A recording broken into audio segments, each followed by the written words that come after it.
accusant les Bamileke d'Ernest Ouandjé qui ont débrûlé des villages entiers dans le Mungo pour prendre les terres.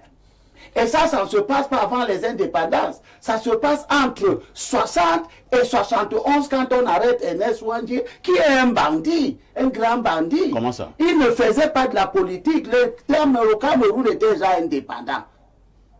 Quand Semengue et les Tonde Koto dans l'armée camerounaise combattent Ernest Ouandjé, le Cameroun est déjà indépendant. Il n'y a aucune raison de dire qu'on fait une lutte pour la libération. Et il était bandit comment? Il était un bandit, il brûlait des villages pour rien. Il y avait quelle est la doctrine politique, quelle est la revendication qui voulait qu'on brûle, on sème on ne dira peut-être pas qu'il était un bandit. Dans le pays, on a compris. Donc pour ces gens-là dans le pays Mbo, Ernest Ouandjé n'était pas un acteur politique qui se battait pour une cause nationale. C'est compris. Mais pourtant, on ne va pas dire que Ernest Ouandjé ou alors que les Bamileke ont fait un génocide. Parce qu'il n'y a pas eu une théorie visant à éliminer les Sawa de la région du Mungo. C'est compris. Je voudrais prier l'aîné Elimbi Lobé, vraiment le prier. Comme les sujets de ce jour seront très importants et très sensibles, que nous fassions attention parce que nos langues pourraient aggraver ou atténuer beaucoup de choses. Moi, j'ai été choqué qu'ils disent qu'Ernest Ouandjé était un bandit. C'est pas correct. Même dans le grand centre, on a jugé où il y avait de bandits, dans la même veine. Les maquis avaient des façons de se défendre. Quand Elimbi Lobé insulte nos héros, où est la justice camerounaise? Il y a des moments où le silence des autorités devient un cri assourdissant, où l'impunité laisse l'amertume ronger le cœur d'un peuple. Aujourd'hui, le Cameroun est secoué par une affaire qui dépasse le simple affront verbal. Abel Elimbi Lobé, un homme dont le nom restera gravé dans la mémoire collective comme un symbole de mépris et d'arrogance, a osé qualifier Ernest Ouandjé, un héros national, de grand bandit. Ce geste ne relève pas simplement de l'impudence ou de l'ignorance. C'est une blessure profonde infligée à l'histoire même du Cameroun, à la mémoire de tous ceux qui ont donné leur vie pour la liberté et la dignité de ces nations. Ernest Ouandjé, militant de l'Union des populations du Cameroun, résistant acharné contre la colonisation française, est un symbole vivant du combat contre l'oppression.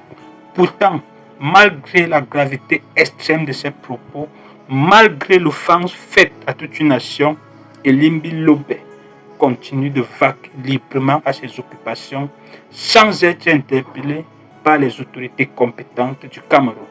Ce silence officiel est une insulte supplémentaire, un déni de respect envers nos héros et un signal inquiétant envoyé à tous ceux qui rêvent d'un Cameroun juste et respectueux de son passé. Avant de condamner la parole ignoble de Elimbi Lobé, il est essentiel de rappeler l'héroïsme de ceux qui ont façonné la nation camerounaise. Ernest Ouandjé, qui a combattu sans relâche, souvent au prix de sa vie, pour arracher le Cameroun aux griffes du colonialisme français. Ruben Oumniobé, premier secrétaire général de l'UPC, assassiné pour avoir défendu la souveraineté de son peuple. Félix Roland Moumié, autre figure emblématique, empoisonné pour ses combats contre le néocolonialisme, et des milliers d'anonymes, paysans et militants tombés dans la lutte pour la liberté du Cameroun. Ces hommes et femmes ne sont pas des bandits, comme tente de le faire croire un certain Elimbi Lobé. Ce sont des martyrs, des géants de l'histoire dont le courage et le sacrifice méritent le respect et la reconnaissance, non pas des insultes ignobles.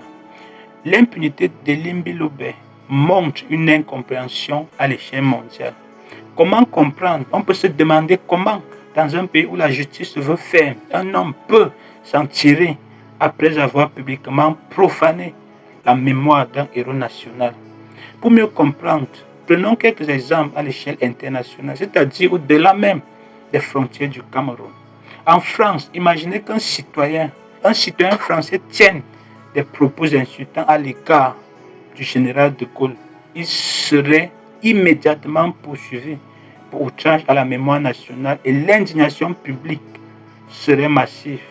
Aux États-Unis, insulter la mémoire d'un héros comme Martin Luther King ou George Washington serait perçu comme une provocation grave, susceptible d'entraîner des poursuites ou une réaction sociale très forte. En Afrique du Sud, dénigrer Nelson Mandela dans ces termes provoque un tollé national et des sanctions légales. Partout dans le monde, la protection de la mémoire des héros nationaux est une ligne rouge à ne pas franchir. Mais alors, pourquoi au Cameroun cela semble-t-il être accepté par nos autorités? Il ne s'agit pas seulement de condamner les propos d'un homme qui ne mérite pas notre attention. Elimbi Lombe ne mérite pas notre attention. Il s'agit de demander des comptes à ceux qui détiennent le pouvoir, à ceux qui ont la charge de défendre notre histoire et nos valeurs. Cette affaire doit être un électrochoc. Elle doit réveiller les consciences et pousser à une réforme profonde de la manière dont la mémoire nationale est protégée. La justice camerounaise ne doit pas être un simple décor. Elle doit agir avec fermeté pour faire respecter la dignité de nos héros et rétablir la vérité historique.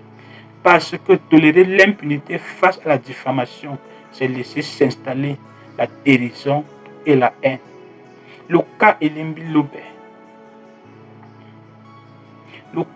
Lombe n'est plus qu'une simple polémique, c'est une blessure ouverte dans le cœur du Cameroun.